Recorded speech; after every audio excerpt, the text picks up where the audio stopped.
My name is David Blake. I teach at the Crane School of Music at SUNY Potsdam, and today I'm going to talk about Pete Seeger's writings and performances in the 1950s.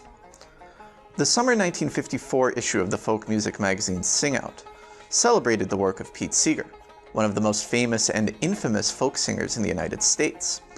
After dropping out of Harvard in the late 1930s, he formed the Almanac Singers with Woody Guthrie, performing labor songs at union rallies and strikes across the country. He served in the Pacific Theater during World War II, and then founded People Songs, an organization devoted to collecting and circulating songs associated with the labor movement. It dissolved in 1949, but the following year he formed a quartet called the Weavers, which landed a record contract with Decca. Their renditions of folk songs such as Goodnight Irene and Saint Saint Saint, with big band arrangements, sold millions of copies over the next 2 years. Irene, good night. Irene, good night. Good night, Irene. Good night, Irene. I'll see you in my dreams.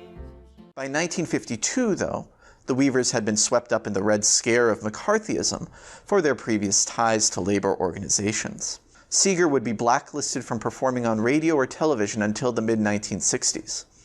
In 1955, he would be subpoenaed to appear before the House Un-American Activities Committee, an appearance that resulted in a conviction for contempt of Congress in 1961. The feature story of that summer 1954 issue, a biography written by editor Irwin Silber, proclaimed Seeger to be the, quote, voice of our democratic heritage. Seeger's blacklist and House Un-American Activities Committee investigation, of course, were predicated on accusations of communist sympathies. Communism, the political system of the Soviet Union, was considered the enemy of American democracy during the Cold War. By calling Seeger a Democrat, Silber was not cagely denying or encoding dangerous political sympathies.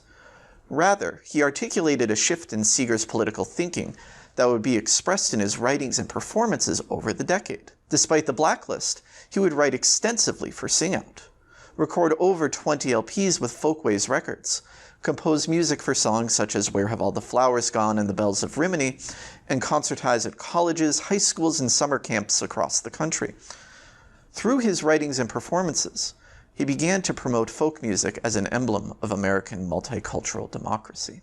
Seeger's 1950s work reflects a broader shift in the revival and the American left during a crucial time that, within the history of folk music, has received significantly less attention than the decades directly before and after. The 1930s and 1940s, termed the Cultural Front by American Studies scholar Michael Denning, featured musicians such as Aaron Copland, Mark Blitzstein, and Paul Robeson championing working class and rural America. The famous 1960s revival of Bob Dylan and Joan Baez is connected with the civil rights movement. Seeger was part of both of these historical political movements. The Almanac Singers' most well-known song, Which Side Are You On?, documented a mining strike in eastern Kentucky. My daddy was a miner, and I'm a miner's son, and I'll stick with the Union till every battle's won. Which side are you on? Which side are you on? In 1963, If I Had a Hammer and We Shall Overcome, two songs that he had brought to wide attention, were performed at the March on Washington. If I had a hammer, I'd hammer in the morning, I'd hammer in the evening, all over this land. I'd hammer out danger, I'd hammer out a warning, I'd hammer out love between my brothers and my sisters, all over this land. The 1950s have usually been considered an ebb tide, dominated by McCarthyist persecution and political repression. But a number of scholars, especially Fred Turner, Rachel Donaldson, and Ronald D. Cohen, have recently situated the political upheavals of the 1960s within the previous decade's transformations. The Cultural Front and civil rights movements are connected in their mutual advocacy for marginalized populations, but their political underpinnings and orientations are quite distinct. The labor politics and international socialism that guided the former became replaced in the 1950s by a conception of democracy rooted both in multiculturalism and American identity. Democracy, rule by the citizenry, is perhaps the most mythic word in the American political lexicon. More than referring to a political system, it has symbolized American national, cultural, and social identity ever since Alexis de Tocqueville's Democracy in America. Following World War II, democracy became increasingly viewed as a worldwide good, a potential vehicle for forging fully representative governments around the world and avoiding the horrors wrought by totalitarianism. Philosopher Iris Marion Young has described post-war democracy as democratic cultural pluralism, governance predicated on the inherent equality of differentiated social groups. This democratic ideal helped catalyze the founding of the United Nations, the drafting of the Universal Declaration of Human Rights, and political movements seeking equal representation in Asia, Africa, and the Americas, such as the United States' own civil rights movement. A number of post-war factors made pluralist democracy a palatable political frame for Seeger and other folk singers. Labor unions, which had sponsored Seeger's 1940s work, had largely become less interested in folk music as they themselves grew wary of communism and uneasy with racial pluralism. Seeger and the left also became more aware of Stalin's atrocities in the early 1950s, compelling a break from Soviet associations. Assertions of democracy also sought to reclaim American political identity from its co-option by the repressive threat posed by McCarthyism. Finally, folk song itself could be seen as the preeminent musical symbol of American pluralist democracy. It could be an accessible, community-oriented, and participatory practice, mirroring the civic engagement necessary for democratic action. It also covered the varied expressions of America's and the world's disparate ethnic strands. In practice and repertoire, then, folk music could promote participatory democracy. This ideal shaped Seeger's work over the following decade. For the fall 1954 issue of Sing Out, the one directly following Silber's feature calling Seeger the voice of our democratic heritage, Pete himself began writing a regular column he titled Johnny Appleseed Jr. The title folksily symbolized his belief in spreading folk song across the country so that democracy would bear fruit. In 3 columns, starting with the subsequent issue, he proposed new participatory ways to circulate folk song across the country. The winter 1954 column detailed how readers could form their own traveling folk music festivals, drawing on his own experiences in the summer of 1939. The spring 1955 one, titled Viva la Compagnie, urged his readers to form their own pickup choruses. In summer 1955, he even argued that towns should create civic songwriting guilds to commission new songs from everyday people. Whether through getting people to write songs about their experiences or to sing together, Seeger encouraged active participation. "If we really love this revival of folk music," he proclaimed in his spring 1956 column, "we will do all in our power to get audiences singing with us wherever we go."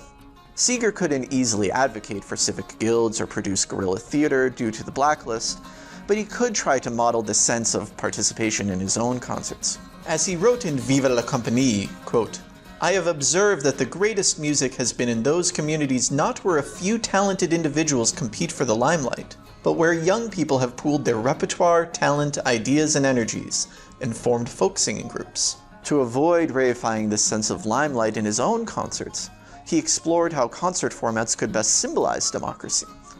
The autumn 1955 column claimed that the best concert setting, quote, "would have an audience of several hundred jammed tight into a small hall and seated semicircular-wise, so that they often face each other democratically." He reiterated this point nearly verbatim in his winter 1957 column. Concerts should also incorporate as many repertoires from as many peoples as possible. The autumn 1955 column argued that performers should sing, quote, "music from square to swing, cool to hot, long hair to short, bop to bop, Barbara Allen to the Union Maid, and of course, the best singing audiences in the country." Seeger usually had little choice over the seating arrangements of his performance venues, but he could easily cultivate audience participation. He usually asked the audience to sing along to the chorus of one of the first songs. He would then follow with revival standards such as Go Tell Aunt Rhody or It Takes a Worried Man. Seeger then introduced songs with multiple singing parts, spirituals, work songs, and polyphonic South African choral songs.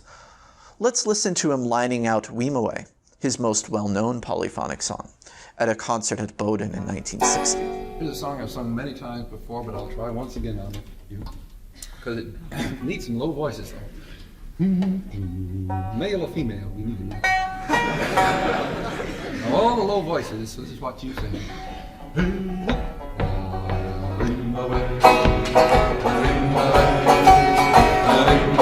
Right again.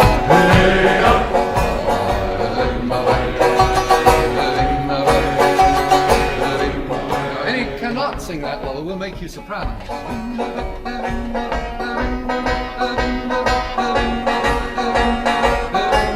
Right again.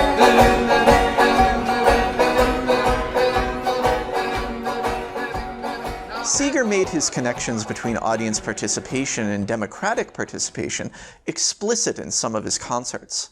In a performance at Oberlin in 1955, while lining out the spiritual I'm on my way, he noted, quote, "Some of you are sitting with your mouth tight closed. You can't do that. It's not democratic." The following year, leading down by the riverside at Northwestern, he interjected, "If you're not singing, you're probably not going down to the election booth." Seeger sought to promote democracy by getting his audiences to sing, but the songs he sang were equally crucial for his democratic impulses. His concerts were predicated on the notion that everyone around the world, including his audience, was a potential folk singer. Take the set list of a 1954 concert at Cornell. The first half began with songs from upstate New York: Marrow Bones, which he learned from a mechanic near Schenectady, Hudson River Steamboat, and Acres of Apples, a song by a Hudson Valley farmer that used the melody of Old Rosin the Bow. Dun dun da da da da da da da, ya dun da da da da da da. He introduced the song by performing 4 other songs using that melody, in order to, quote, "show you that folk songs are not only sung by everybody, but they're made up by everybody, just by people like you and me," end quote. He then began performing songs from a variety of cultures, beginning with Oleana, a song from Norwegian immigrants.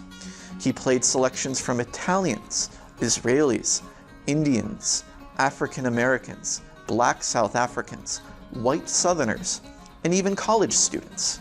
By singing songs from different American ethnic groups, Seeger promoted the idea that understanding the history and style of these different groups could raise awareness of the many cultural streams that make up American music.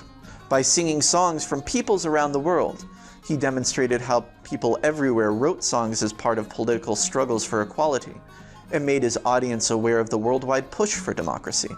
Seeger usually tied Weemaway, a song originally written by a Black South African, Solomon Linda, to the fight against apartheid.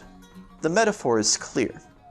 If we can sing together and sing about democracy, we can forge an equitable and multicultural democracy.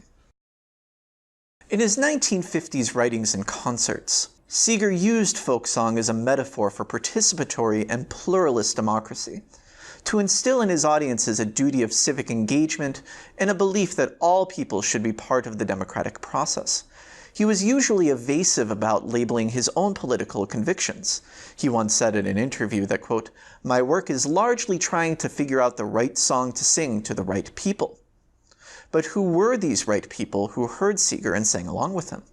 And who read his sing-out articles? As the concert locations discussed suggest, Oberlin, Northwestern, Bowdoin. His concert-goers and likely readers were usually urban-born, educated, relatively affluent, and leftist. Sing-Out itself was printed in Greenwich Village. This often contrasted with the socioeconomic position of the authors of his songs. Seeger's democracy was definitely participatory, but questionably representative. His ideal was that, by teaching his audiences the repertoire, the history, and the politics of folk music, his concerts would encourage future democratic action, advocating for those whose songs were sung, which could then lay the groundwork for an actually equal democracy. These ethics were essentially those of democratic cultural pluralism, to return to Iris Marion Young's term. This political formation was new and radical during the 1950s, but it has become increasingly central to contemporary American democracy through political developments such as the Civil Rights Act that emphasize multicultural and multiracial equality. As it has become more central, The tensions in Seeger's own politics and those of the 1950s American left have anticipated America's own contemporary divisions. Seeger and others turned toward racial advocacy and educated audiences, largely leaving the white working class central to the cultural front behind. Of course, these two coalitions now comprise important demographic bases for the Democratic and Republican parties, respectively. The politics of multiculturalism have also been critiqued as well from the left. Young herself cautioned that the ideals of democratic cultural pluralism are difficult to realize because social inequalities hinge on group differences, an argument made by contemporary political movements such as Black Lives Matter. Privileged groups are structurally dominant within social and political institutions, making it significantly easier for someone like Seeger, white, upper class, and educated, to act as a representative of the world's folk music. Seeger's 1950s work grapples with the nascent ethical tensions and political fault lines of post-war American democracy. His solution, to get together and participate, remains resonant with American democracy in the 21st century. Thank you.